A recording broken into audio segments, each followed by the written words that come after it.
Kim Chiu diretsahang binati si Paolo Avellino sa It's Showtime. Pagbabike ng Kim Pao hindi nakaligtas. Si Kim Chiu, ang Chanite Princess, ay muling nadali ng kanyang pamilya sa Showtime sa araw na ito, 3 ng Oktubre, 2024. Sa segment na Tawag ng Tanghalan, nagkasundo sina Ryan Bang, OG Alcacid, at Vong Navarro na batiin ni Kim ang kanyang mga kasama sa pagbibisikleta. Kamakailan lamang, nag-trending ang dalawa, sina Kim Chiu at Paolo Avellino. Matapos silang magbisikleta noong nakaraang araw, ang kanilang pagsasama sa bikeng ay umani ng pansin, dahil sa sobrang sweetness ng dalawa, kung saan kitang-kita na pinaprioritize ni Paolo si Kim upang masigurong ligtas ito habang nagbibisikleta. Habang nag-uusap ang grupo, sinabi ni Vong Navarro, "Baka may gusto kang kausapin sa kamera, Kim." Agad na napatawa si Kim at tumingin sa kamera upang batiin ang kanyang mga tagahanga. Bagaman hindi niya tahasang binanggit ang pangalan ni Paolo,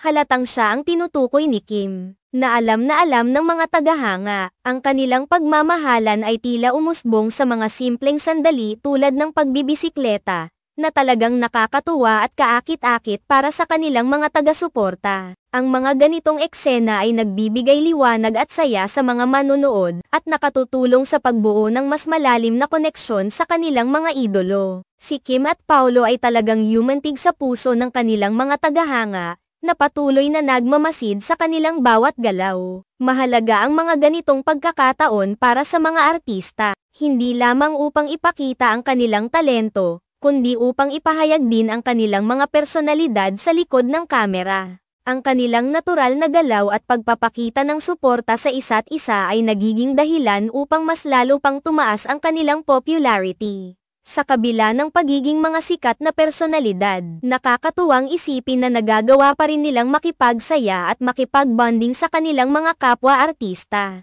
Ang mga ganitong moments ay nagiging mabisang paraan upang mapanatili ang magandang samahan sa likod ng mga set at studio. Hindi may kakaila na si Kim at Paolo ay naging inspirasyon sa kanilang mga tagahanga, lalo na sa mga taong naniniwala sa tunay na pag-ibig.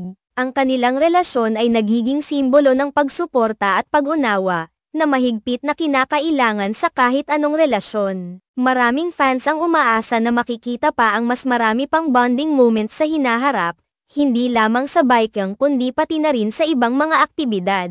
Ang mga ganitong eksena ay nagiging dahilan ng mas masayang panunood at nagdadala ng saya sa puso ng kanilang mga tagahanga. Sa huli, ang mga simpleng pagpapakita ng pagmamahalan at pagsuporta sa isa't isa ay nagiging malaking bahagi ng buhay ng isang artista. Ito ay hindi lamang tungkol sa trabaho kundi pati na rin sa pagbuo ng mga alaala na maaalala nila sa kanilang paglalakbay sa industriya. Ang kanilang mga tagahanga ay patuloy na magmamasid at susuporta sa kanila, umaasang makikita pa ang iba pang magagandang eksena na magpapatibay sa kanilang samahan. Sa bawat pagkakataon na nagkakaroon sila ng pagkakataong ipakita ang kanilang tunay na sarili, lalo lamang silang tumitibay sa puso ng kanilang mga tagahanga. Ang mga ganitong sandali ang nagiging dahilan kung bakit mahal na mahal sila ng publiko.